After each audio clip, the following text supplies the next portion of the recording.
HSC 2026 ব্যাচের শিক্ষার্থীরা কিভাবে হিসাব বিজ্ঞান শুরু করব। দেখো তোমরা হচ্ছে অলরেডি ফার্স্ট ইয়ারে অনেকে ফাঁকিবাজি করছো, সেকেন্ড ইয়ারে যদি হচ্ছে ফাঁকিবাজি করো তাহলে আলটিমেটলি কিন্তু অনেক বেশি পিছাই থাকবা। ঠিক আছে, এখন অনেকে হচ্ছে মোটামুটি প্রিপারেশন গুছানো আছে, ভালো কথা, বাট অনেকে আছে এখনো শুরুই করো নাই। তো দেখো হিসাব বিজ্ঞানটা হচ্ছে এমন একটা সাবজেক্ট যেটা তুমি যদি পড়াশোনা না করো, যদি ম্যাথ প্র্যাকটিস না করো তাহলে ফেল হওয়ার পসিবিলিটি 100%। আবার হিসাব বিজ্ঞান এমন একটা সাবজেক্ট যেটায় প্লাস পাওয়াটা একদম ইজি। এখন তুমি কোনটা করবা, ফেল করবা নাকি প্লাস পেতে চাও, কোনটা করবা, মানে decision is yours.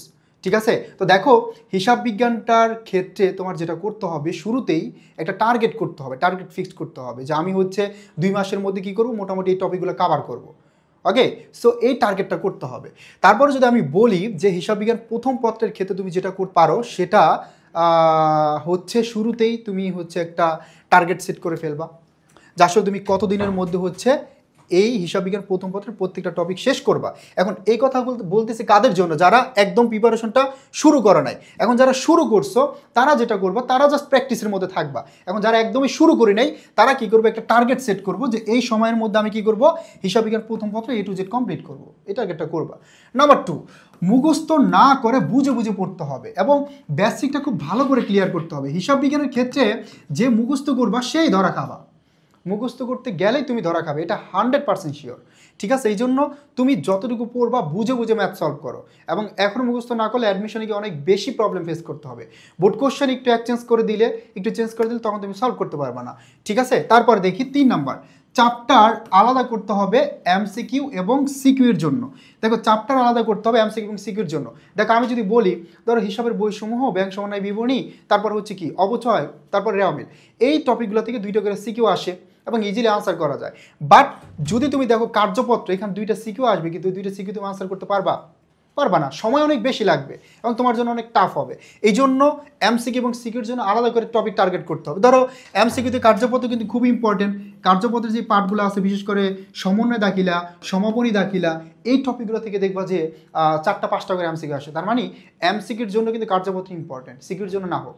Topic wise কী করতে হবে, এই জন্য আলাদা করতে হবে যে কোনটার জন্য এমসিকিউ ইম্পর্টেন্ট, কোনটার জন্য সিকিউ ইম্পর্টেন্ট, এবং কোন টপিকগুলো টার্গেট করলে তুমি সিকিউ ভালোভাবে আনসার করে আসতে পারবা, এমসিকিউতে ফুল মার্ক পাবে, এই জন্য আলাদা করবা। নোট করতে হবে, হিসাব বিজ্ঞানে ভালো করতে হলে নোট মাস্ট। হিসাব বিজ্ঞানে যাতে তোমার প্রিপারেশন শেষ করার পর সুন্দর করে গুছানো একটা নোট থাকে, এটা ইম্পর্টেন্ট। সর্বশেষ দেখো কনফিউশন এবং ইম্পর্টেন্ট টপিকগুলা কি করতে হবে, এক জায়গায় নোট করতে হবে। ইম্পর্টেন্ট এবং কনফিউশন, হিসাব বিজ্ঞানে অনেক কনফিউশন টার্ম আছে। ধরো সম্পদ, দায়, মালিকানা সত্ত্ব, এই 3টার মধ্যে সম্পর্ক প্রকাশ করে কোনটি, সম্পদ, দায়, মালিকানা সত্ত্ব, এই 3টার কোথায় লিপিবদ্ধ করা হয় বা প্রদর্শন করা হয়। দেখো সম্পর্ক প্রকাশ করে কি, হিসাব সমীকরণ, লিপিবদ্ধ করা হয় বা প্রদর্শন করা হয় কোথায়, আর্থিক অবস্থার বিবরণীতে। তার মানে ভাইয়া পুরা অবশ্যই দেখো এই কনফিউশন টার্মগুলো এক জায়গায় নোট করে ফেলবা।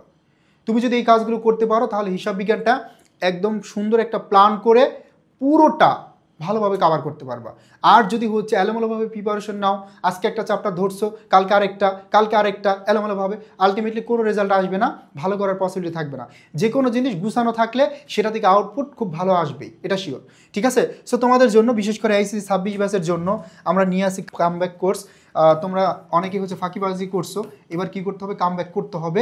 অবশ্যই আমাদের কামব্যাক কোর্সে তোমরা এনরোল করো এবং এখানে যারা ক্লাস নেবেন প্রত্যেকেই হচ্ছে ঢাকা বিশ্ববিদ্যালয় থেকে পড়াশোনা করছেন এবং অনেকে পড়াশোনা করতেছেন। তারা জানে যে এইচএসসিতে বিশেষ করে কি করলে তুমি A+ পাবে, গোল্ডেন A+ পাবে। পাশাপাশি অ্যাডমিশনের জন্য এখন থেকে তোমাদের কিছুটা হলে আমরা গাইডলাইন দিব, যাতে তুমি হচ্ছে এইচএসসির সাথে ব্যালেন্স করে অ্যাডমিশনটা মোটামুটি কভার করতে পারো। সো দ্রুত হচ্ছে বিস্তারিত জানতে আমাদের এডুকেশন পেজে নক দাও অথবা হেল্প নাম্বারে কল দিয়ে ভর্তি হয়ে যাও।